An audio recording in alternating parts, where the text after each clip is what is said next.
to me. All right, Adam Schefter back with us here. And Adam, there are some big fantasy implications in this one, too. What do we know about the status of Isaac Guerendo? Well, he left the game on Sunday with a sprained foot, and he's going to try to play with that sprained foot tonight. A lot of people wondering in the fantasy community, can they count on him? I think he feels pretty good. They're going in. You just don't know how it's going to react. And there might even be some rain tonight in the Bay Area. That could affect the game as well, but they're going in hoping and thinking that he can play. That could last 1 carry. That could last 5 carries. He could play the full game. I don't think they know right now. All we can say for certain is he is expected to be out there, and he does feel pretty good right now. Now we have some other issues with that game. Dre Greenlaw is going to be activated tonight. His first game since tearing his Achilles in the Super Bowl. A big addition for the 49ers defense tonight as they get ready to take on the Los Angeles Rams. But Greenlaw will be back in action. And we take a look at some of the other notable injuries in the game tonight. Trent Williams already ruled out for the 49ers along with Ben Barch and Malik Mustafa. We have a question about Nick Bosa. My understanding, Laura, is that he is expected to play tonight. Nick Bosa, which will be big for the 49ers pass rush. And I think the one big Rams question mark is DeMarcus Robinson, shoulder injury. I think they want to see him before the game, before they make a final decision about whether or not he can or can't play against the 49ers. All right, great info as always from Adam. We're going to pick games. Week 15 kicks off in just a few hours. With a victory tonight in San Fran, the Rams would have better than a 50-50 chance to make the playoffs, according to ESPN Analytics. Pretty remarkable considering the way that this season started with injuries, and kind of similarly, the 49ers have dealt with a lot of that too. On the flip side, the 49ers loss would all but eliminate them from playoff contention, sending their chance to make it under 1%. That's just how important tonight's game is. Dan, how have the Rams been giving defenses problems? Schematically, they do stuff that no one else in the league can or will. The double motion stuff that they do to a defense is diabolical. Double motion. Ball's on the left hash. They start with the 3 people up top. Well, there's one motion. Now it's 2 by 2. Well, then here comes another motion. And as a defense, you've got to handle double motion, double communication. Now everybody goes from a 3-by-1 one side to a 3-by-1 to the other side. You get a keeper. We've talked about that on this show multiple times, of that outside zone fake. And now what you've done is you've moved the pocket, you've cleaned the field up, and I've created an explosive pass play strictly with a base thing. The second thing, extended handoffs. See that bunch, how it's further away from the offensive tackle? That's on purpose. Now what you do is a motion. What's the communication? Is there another one coming? No. Ball gets snapped. That defensive end is froze. You have 2 of the best blocking wide receivers in the league widening with Puka Nacua.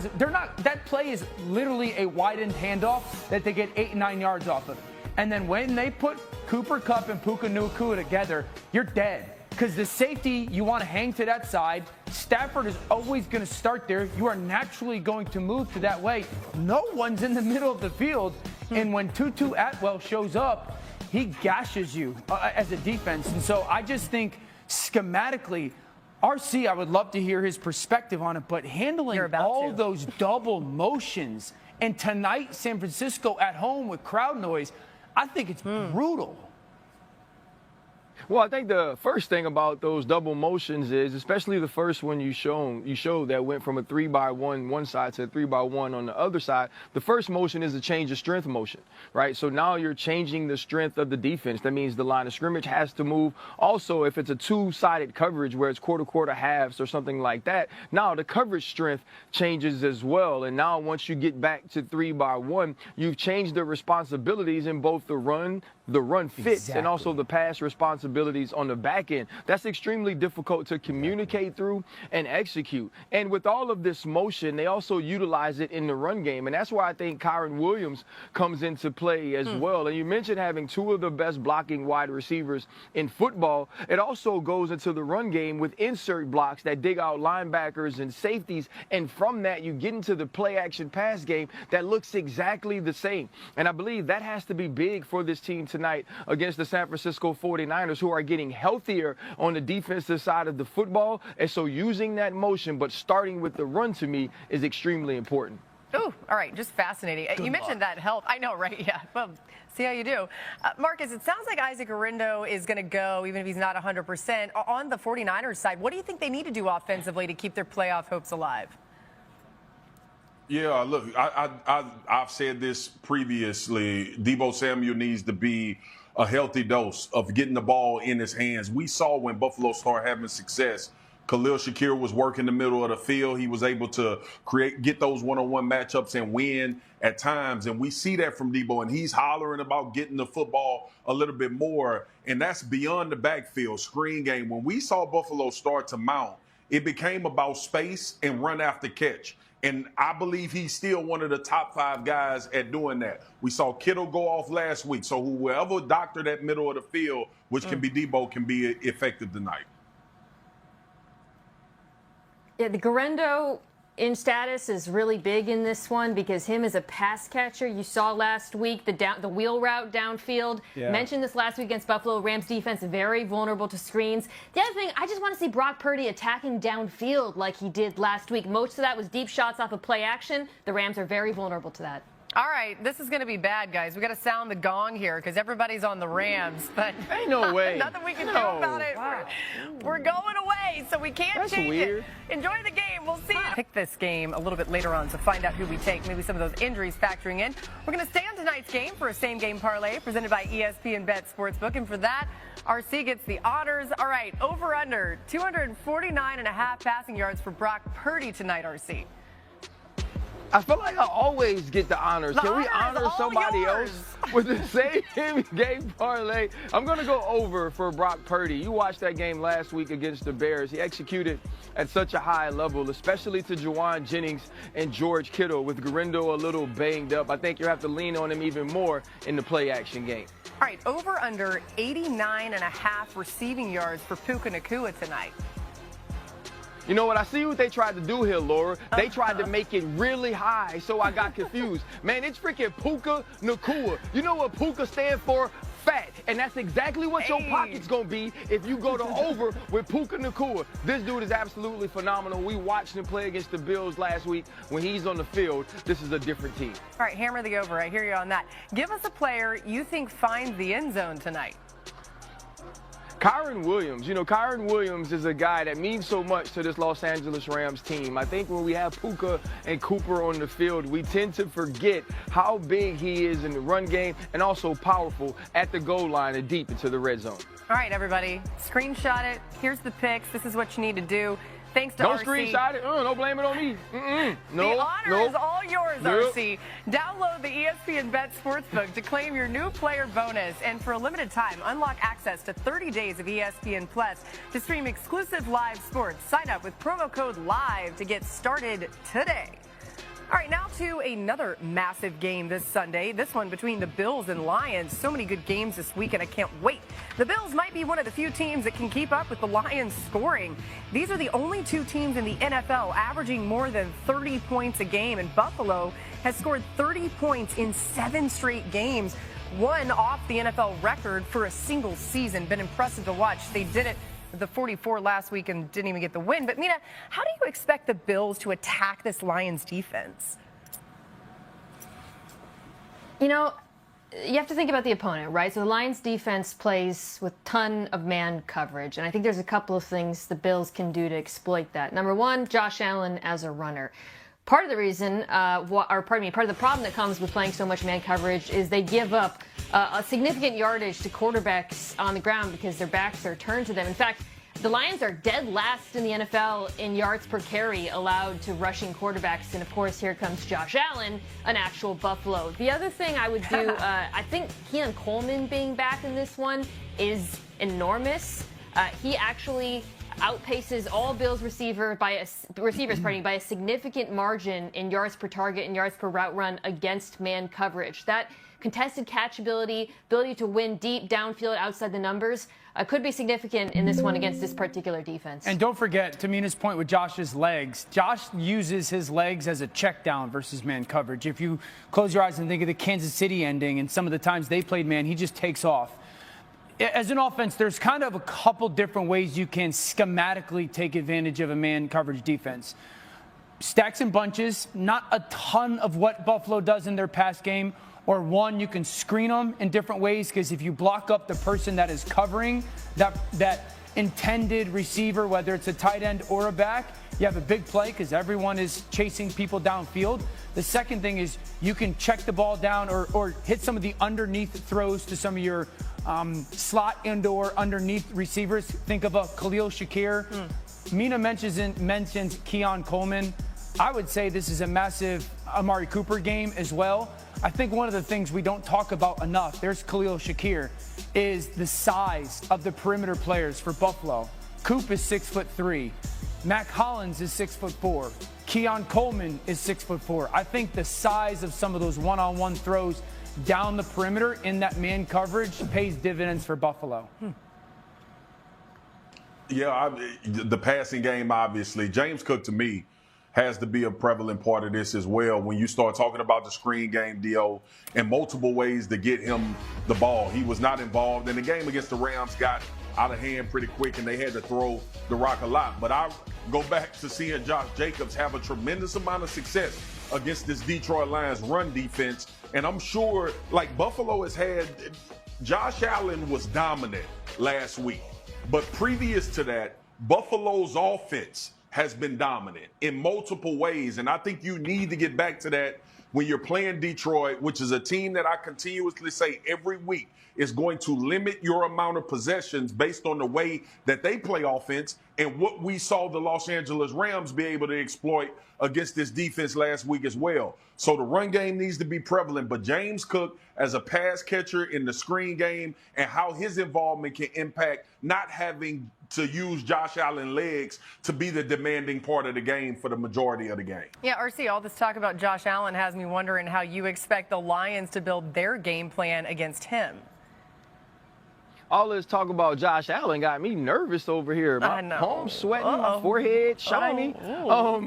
You know, for me, Brian Branch would be a large part of what I did schematically if I'm Aaron Glenn. This isn't a team that normally uses a spy on the quarterback, but I think in using Brian Branch, especially if he rolls down and he's the robber, there are specific ways I would teach him to play that. I wouldn't carry any of the crossers, which we saw against Kansas City in mesh routes and bunch routes. I would just provide body position, and now you could be the guy that tackles that check down, be the guy that runs down that screen, or more importantly, you listen to Dan talk about Josh looking at the man-to-man coverage and taking off. He can be the one-on-one tackler versus Josh Allen. And so schematically, I don't expect them to change a lot about the way Aaron Glenn calls plays, but you can definitely change the way that Brian Branch as the robber executes his job. And I believe he has enough wherewithal mentally to handle it. And obviously physically, he's one of the best safeties in football. Yes or no, you think Josh Allen has a rushing touchdown in this game? Yes. Okay, so if he does, that means it would be his third season with at least 10. Only Jalen Hurts and Cam Newton have done that as well. So could happen, right? Pretty likely. All right, coming up next, A.J. Brown and Jalen Hurts. All right, doesn't sound like the NFL is on Bill Belichick's mind today. That was the new North Carolina football coach. He addressed the media for the first time today. You see, that's the very first official cutoff hoodie for him with the North Carolina logo on it. Let's hear more on the six-time Super Bowl champ, why he thought the time was right to head to the college game. I've always wanted to coach in football, coaching college football, and it just never really worked out. Had some good years in the NFL, so that was okay. It's great to come back home to Carolina and back in an environment that I really grew up in. Yeah, his father, of course, coached there. Let's bring Adam back in here. What more can you tell us about the league's reaction to the news that Bill Belichick is going to be a college football head coach? I think there's a mix of surprise and disappointment. I think when I've spoken to people around the league today in front offices, coaching staffs, they can't believe that one of the legends of the game, maybe the greatest coach in NFL history, is gone. And they're sad to see him go. They're disappointed that he didn't stick around to see if he would get one of these head coaching cycles. This is a loss for the NFL. One of its greatest lights is gone, and he's left to go to the college game. And there are a lot of people around the league on other teams that are sad about it, Laura. They didn't believe that Bill Belichick actually, in the end, would go to the college ranks, but that's what happened. North Carolina targeted its guy, got its guy, and there are people around the league who are disappointed that they will not get the opportunity to go up against one of Bill Belichick's teams in the future. Yeah, I got to be honest, Adam, it surprised me. I didn't think he would actually do it. So here we are. You never know what you can expect. Back to the NFL, though, and all the drama in Philly this week. Let's remind you how we got here. You said the offense wasn't good enough. What are some things you think that the offense needs to improve?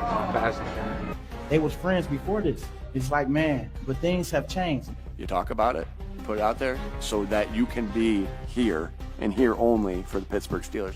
We've spoken. I think in the end, the BG knows he spoke out of place. Me and Jalen are good, so it's BG, guys. So everybody loves BG. He wants to win. He damn sure wants the ball, and he wants to make an impact in the game. Tough, detailed together, tough, detailed together, tough, detailed together, because those are the things that kind of embody all our core values. We are moving on. It is the Pittsburgh Steelers this week, not the A.J. Brown and Jalen show. Ooh, all right. So, RC, it was a wild week in Philly. It was like every time we thought they were going to squash the drama, it kind of just kept festering. But do you think A.J. Brown has a legitimate reason to be upset here? Well, I mean, I don't know if it's a legitimate reason, but it's a legitimate individual wide receiver reason. And I don't think that they really need to change anything. They just need to get him the ball when they actually call the plays, when he actually comes open. Here you're going to see, you got to drop back. This is a pretty easy thing. He gets inside. Just give him the football, put it on him, like we see the Joe Burrows do with Jamar Chase very early on in the game. If you have a one-on-one and it's single high, you have to give A.J. Brown this chance. Don't look down the other way. You have a one-on-one to the top. He's one of the best 50-50 ball catchers in the league. Here, you're going to see it's going to end up as a touchdown, but A.J. Brown right away off the line of scrimmage comes open, put the football on him. Now you get the ball to Calcaterra. You can see that he's not celebrating because he believes he should have gotten a bone. Now, this is the RPO. Give the RPO. You don't give the ball to Saquon Barkley. Get it out right now to A.J. Brown. I think there are some simple things that they can do without calling more pass plays, without calling A.J. Brown's number more, just getting him the football when he does become the open player and he is the primary target in the route tree. And I believe if you do some of those things along with the way you run the football, this team has success. Yeah, I love that tape from RC. The context of this conversation is the most important thing because his targets are down. He's averaging 17.5 yards per reception. That's the second highest in his NFL career going back to his rookie season. So if you just pay attention to the last 4 games, it tells the whole story. Okay, we're talking about one-on-one coverage. It's not happening much. Defenses are treating A.J. Brown, rightfully so, like an elite game-changing wide receivers. In the last 4 games, since that Dallas game, they've played him one-on-one, corner up in his face, no safety over the top, and 6 snaps. 6 times that has happened. Now, 4 of those times, they've thrown the football to him. The 2 times that they didn't, that was the 2-clip part of the Carolina Panthers video when RC says throw the go ball or go down in the red zone. So teams are not giving him a lot of one-on-one opportunities. They're playing off coverage, and more often than not, teams defensively are doing what the Ravens did often. That's a press corner up at the line of scrimmage, but the safety has vision on him. Teams are either doing that or, and RC would know this, teams are playing corners 8, 9, 10 yards off, and that's forcing Philly to throw some of those in routes or comebacks or slants. Now, in the last 4 games, Jalen has thrown the ball 90 times. And this is the jarring thing. They've only thrown the ball downfield to A.J. Brown, meaning 20 air yards or more, only 1 time. Wow. But that's because the way the defenses are playing him. If you go back to the Baltimore game, this is that 1 time. Even though this corner is 6, 7 yards off, they try to double move him, and Jalen's going to end up throwing a great ball. A.J. wins, and they miss by 3 or 4 inches.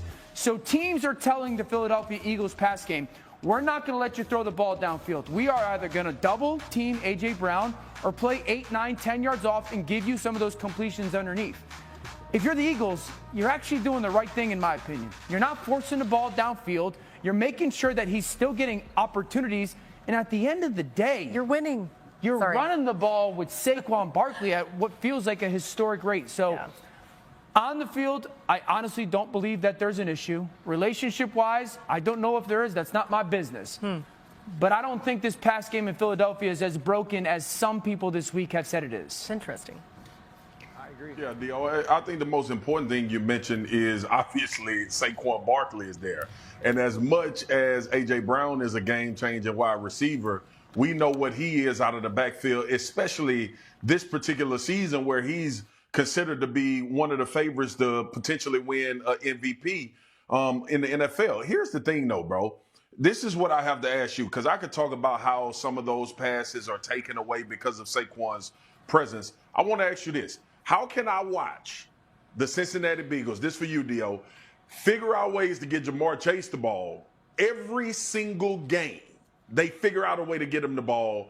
And we talk about Philly having those type of numbers and unfortunately not having that many attempts for A.J. Brown. What happens in an offense where we see one dude where we know you can't have success if you don't get him the ball, always get the ball, and in Philly you got other weapons which should make you freer to get A.J. Brown the ball? All right, so part of this, Marcus, is Jalen as a passer is not Joe Burrow. That doesn't make Joe Burrow a different. They're different players. The second thing is Joe plays much quicker than Jalen Hurts. Jalen's holding the ball because they run less RPOs. And schematically, they also have Devontae's been hurt. They have a T opposite Jamar. So I think I understand your point, and it's a good one. It's just different. You know what I'm saying? Yeah. By the way, that was a co-sign from Mina Kimes. Gotcha. We're going to spin it forward with Mina, but Mina was going to say what you were saying, too. Yeah. Wait, Mina, go ahead. Did you have something to add there? Well, my thoughts on this and this particular game really do come off of what you guys were just talking about. The difference between these quarterbacks, I think, actually illustrates the biggest challenge that Philadelphia faces, not just in this game, but all season long. So many of those completions to Jamar Chase, Marcus, you see Joe Burrow creating, escaping pressure. He's been so marvelous at that this season, whereas the biggest problem with the Eagles' offense is Jalen Hurts under pressure, and that's an issue, of course, in this game against this pass rush, which is not only an excellent four-man rush, they're so deep, they have guys who can win one-on-ones if you double T.J. Watt, but they're so disciplined, and they're smart, they're well-coached. The game plan against Lamar Jackson comes to mind. I think we'll see some of that where there's like a delayed blitzer. This is an issue for Jalen Hurts. When he is kept clean, he has the second highest completion percentage in football. When he is under pressure, that drops to 23rd. So the question of, why isn't A.J. Brown more involved in this offense? Why isn't he happy? It really starts with how Jalen Hurts handles pressure. And that, to me, is going to be the single biggest determinant of whether he bounces back in this particular game. Totally agree with the point. I also think this. Joe is one of the, if not the best, in-pocket maneuvering quarterbacks we have. Jalen would be the opposite, in my opinion. Jalen does not like to move up in the pocket. The last thing is this. RC's point is paramount with this tape. When you are one-on-one, that ball goes to 11 all the time. Yep. Yeah. Yep. Man, it's hard because this wasn't supposed to be a comparison to Joe Burrow and Jamar Chase, but you got to think in A.J. Brown's head, it is in a lot of ways, right? And I'm not trying to project that on him, but he's thinking, why am I not getting what Jamar Chase is getting? All right, more to come here on in Week 15 when it comes to teams' chances to make the playoffs. None bigger than Colts Broncos. So look at this. The Colts' chances to make the playoffs swing from 52% with a win to 6% with a loss. A 46% swing, in case anyone's trying to do the math at home. Broncos right behind with a 42% swing, dependent on their results. So let's go on trend around some of these games. And the Colts come into the game with a 6-7 record. That's good news for Bo Nix and the Broncos. The Broncos 7-0 this season, averaging more than 30 points per game against teams currently 500 or worse. But against teams that have a winning record, they're 1-5, and Nix throws more picks than touchdowns. Marcus, do you expect this trend to continue for Nix this weekend? I do, Boogie. I do expect the Denver Broncos to go out and have some success. Obviously, this defense is going to pressure and put Anthony Richardson in some compromising situations where he's either going to have to use his legs or be able to push the ball down the field consistently with accuracy. We saw them make a tremendous amount of plays against Cleveland in a tight game where this defense came through with a Bonito interception. I expect the trend for the Broncos to continue to beat a team that's under 500. Let's go to Miami, being on the road in Houston this weekend. Another important game. Tua Tagovailoa enters Sunday on a streak of 7 straight games, completing at least 70% of his passes. That's only one shy of the NFL record since streaks were first recorded in 1933, set by Joe Montana in 1989 when the 49ers won the Super Bowl. Tua's not far off Drew Brees' single-season completion percentage record. RC, will Tua have another efficient passing performance against the Texans on Sunday? Yeah, I absolutely believe he will. If Tua Tagovailoa's superpower is accuracy, then his sidekick is the screen game. This team is so adept at using the screen game to get the football out of Tua Tagovailoa's hands, but also get some of his players who are great in the open field opportunity to get in the open field, make moves, and get yards after the catch. The anticipation is second to none. The accuracy is second to none. But I also feel the way that Mike McDaniel works with him is top tier as well. Good point. All right, let's go Bucs Chargers. Over their last 7 games, the Bucs pass defense has allowed 15 touchdown passes and intercepted just 1 pass. For the season, the Bucs defense ranks 25th in touchdown to interception ratio by opposing quarterbacks and 30th in pass yards allowed, ahead of only the Jaguars and Ravens. Mina, does that trend continue this week against the Chargers? I do think it does. You know, for all the talk about the Chargers' emphasis on the ground game under Jim Harbaugh, they've been airing it out. Justin Herbert is second in the NFL in 20-yard passes, behind only Sam Darnold. I think that is absolutely the right approach against a Bucs defense that's really injured in the secondary, with the biggest injury, of course, being their star safety, Antoine Winfield Jr. Herbert should absolutely throw it downfield in this one. How about Green Bay heading to Seattle Sunday night? And the Packers have turned around their rush defense, a category that they ranked near the bottom of the league in last season. And this season, they're top 10 in rush yards allowed, yards per rush, and yards after contact. This week, they face a Seahawks team that ranks 27th in the league in rushing. Dan, will this trend continue for the Packers on Sunday? Yeah, I think so. We talked a little bit yesterday about what could be the flaw of this football team, some of the middle field pass defense, but this rush defense under Jeff Hafley and the turnaround behind it has been absolutely enormous. You couple that with being top 6 in the NFL and +9 with the takeaways and top 10 in total points. Seattle's offense is hot. I think the pass game is going to be the biggest challenge on Sunday Night Football. This run defense has been very good. They got to get healthy with Ja and Cooper back. If they do, I think not only this weekend it continues, but this defensive performance on the back half of the season. Man, what a great slate we have for Week 15. Get started the tonight, of 4:30 course. slate is nuts. It's nuts. Yeah, it's going to be so fun. All right, coming up, Josh Bill Belichick here, okay? That's where we begin. Look at him.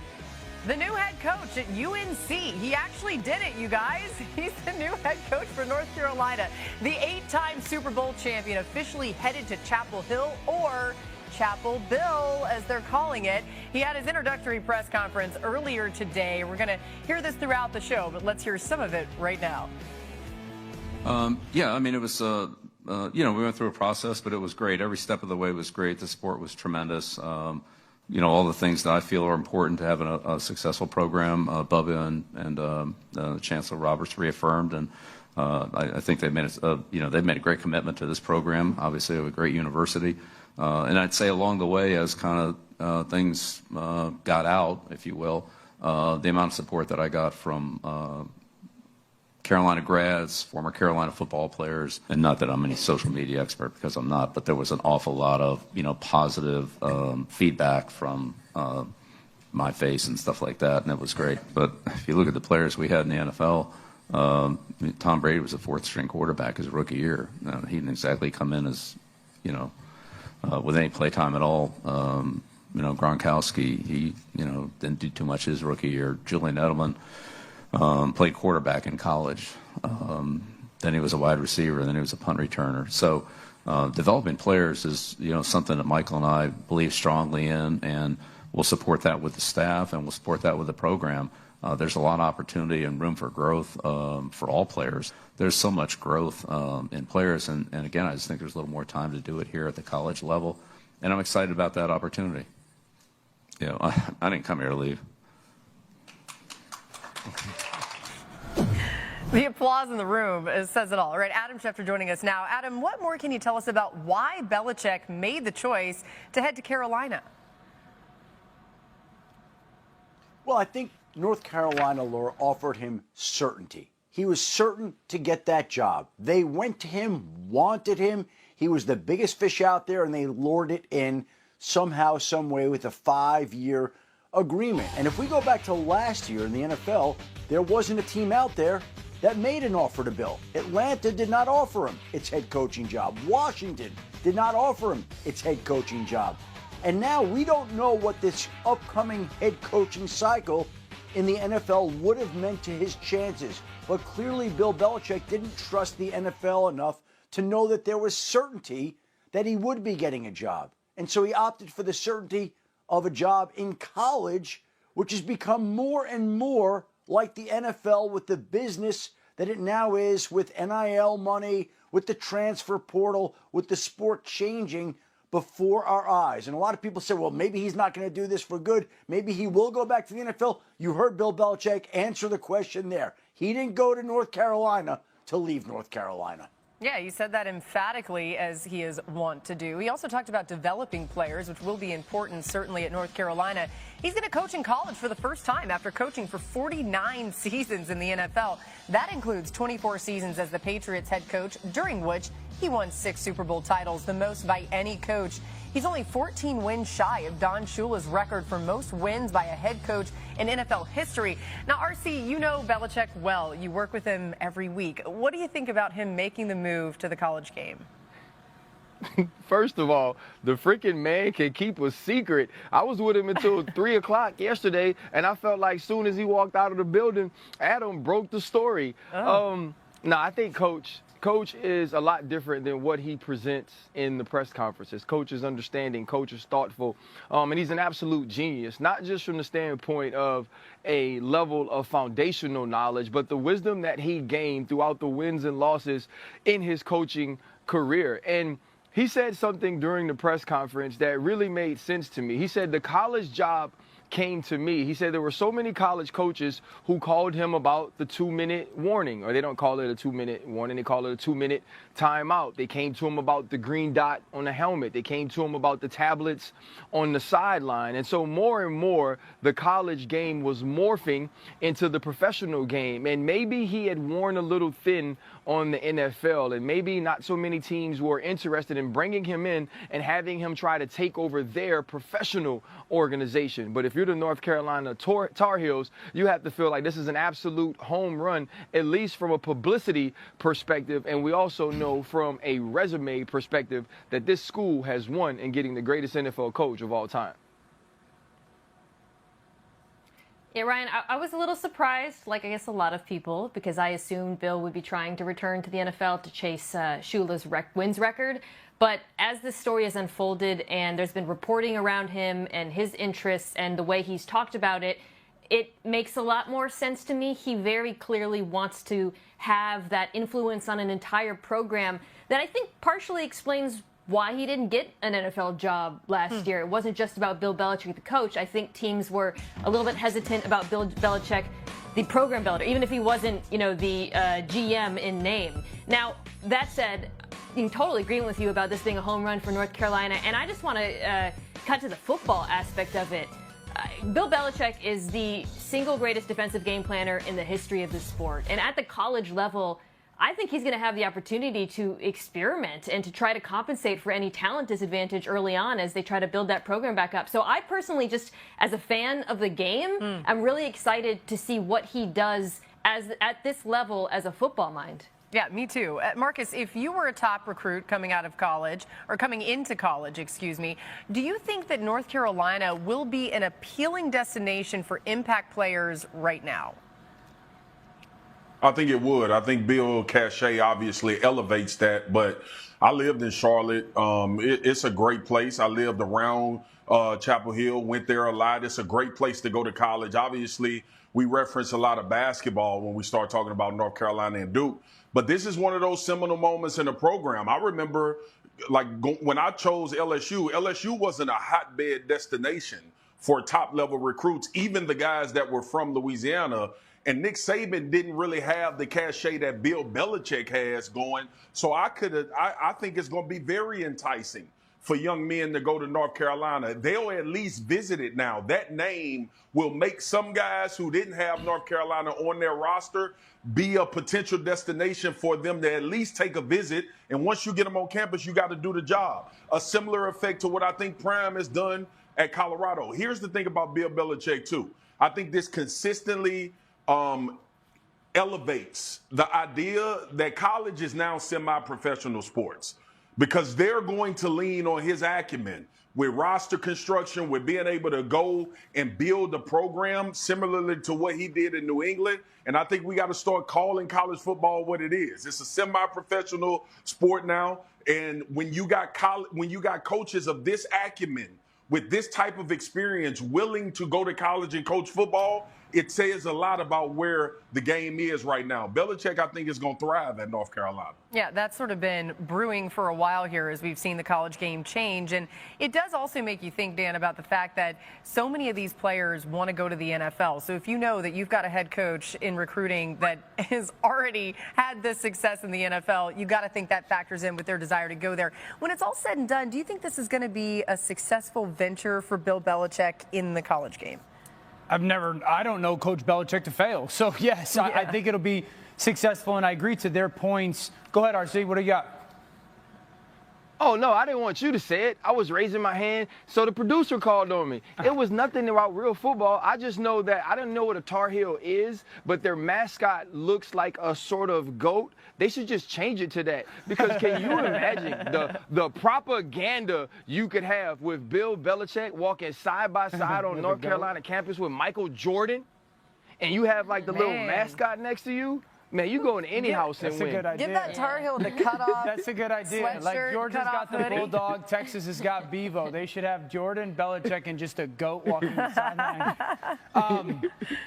Yeah, I think it'll be successful. I think everyone's point of, if you don't follow college football, that it is so similar to the NFL, kind of what it was maybe 15 years ago, then that's like the missing link here. I'd also say this, because everyone's question today was, how does the NFL let him walk away and not chase him down? One, most of the openings that we have right now, or that we assume are going to get open right now, all are attached to younger quarterbacks. And while Bill Belichick is the greatest coach of all time, it is fair to say, if you're the Chicago Bears, you probably want Ben Johnson, because it's all going to come down to Caleb Williams. Or if you're the New York Giants or Raiders and you're picking one, you might want a young offensive mind to be attached with that quarterback. I think the second thing with it is this. Coach Belichick now, unlike the NFL, gets to have multiple quarterbacks that he can choose from. In the NFL, you get one because of the salary cap. In college football, you can have multiple really good quarterbacks on your roster, and so he'll never kind of have to go through what he did at the back end of that New England stretch when he was trying to search and find that next Tom Brady answer. You know, one thing, too, when it comes to the transfer portal, that's a big part, and NIL is a big part of college. You got to remember that there have been some teams this year. Ole Miss comes to mind as one of them that tried to build their team in the portal to make it to the playoff. It didn't end up working out because at the end of the day, you got to get all those players to play in a way that's going to lead to championships, which we all know Bill Belichick can do. So I think this is going to be a massive success. I'm excited he's coming to the college game. Let's bring Adam Schefter back in for some more top stories around the NFL. Some big names on the injury report this week. What do we know about George Pickens' availability Sunday against the Eagles, Adam? It doesn't look good right now, Laura. He didn't practice again today. Mike Tomlin himself has already called George Pickens doubtful for Sunday's game. And when a head coach is calling a player doubtful during the week and he doesn't practice on Wednesday or Thursday, that tells you the overwhelming chances are he's not going to be in uniform on Sunday for a huge game, another huge game between the Steelers and Eagles in the Battle of Pennsylvania. Meanwhile, moments ago, the Chargers went out on the practice field and quarterback Justin Herbert was back at practice. After missing practice yesterday with an ankle injury, a sprained ankle, a leg contusion. He's back today. So it looks like the Chargers were giving Herbert a rest day, a recovery day yesterday, and it looks like he is now back on track with a chance to play this upcoming week against Tampa. Speaking of Tampa, the Buccaneers did not have Bucky Irvin again at practice today, a second straight day. He's been dealing with hip, back injuries that prevented him from playing the majority of the game on Sunday. Doesn't look like he'll be able to play right now on Sunday, though we'll see how the rest of the week shakes out. But the Chargers get back Herbert on a day where the Buccaneers still don't have Bucky Irving in today's latest injury news. All right, we'll keep an eye on that. I'm glad. Attention Raider Nation. An unexpected piece of news has shaken up the Las Vegas Raiders, and it's crucial that you stick around to the end to understand all the implications. Before we get started, don't forget to subscribe to our channel and hit the bell to not miss any updates on your favorite team. Here's the details.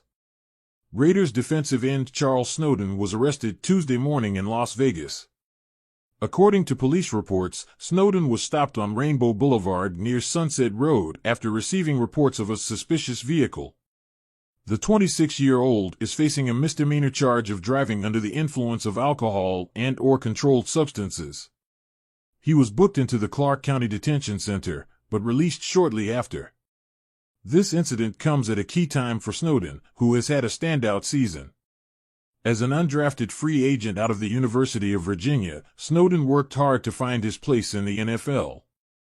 After brief stints on the Bears and Buccaneers practice squads, he finally broke out with the Raiders. This season, he appeared in 13 games, starting 7, recording 30 total tackles, 13 solo, 3 tackles for loss, and 1.5 sacks. His big break came after Malcolm Kuntz was injured, and he became a solid complement to star Max Crosby. Snowden's future is up in the air. The Raiders issued a brief statement saying, "We are aware of the incident involving Charles Snowden and have been in contact with the NFL and local authorities. We will not be commenting further as this is a legal matter." Additionally, a hearing has been scheduled for April, adding uncertainty to his continued tenure with the team. It should be noted that Snowden was on track to become a restricted exclusive rights free agent for the upcoming preseason. This episode not only affects the Raiders' defense, but also revives bitter memories in the team's recent history, such as the case of Henry Ruggs III in 2021.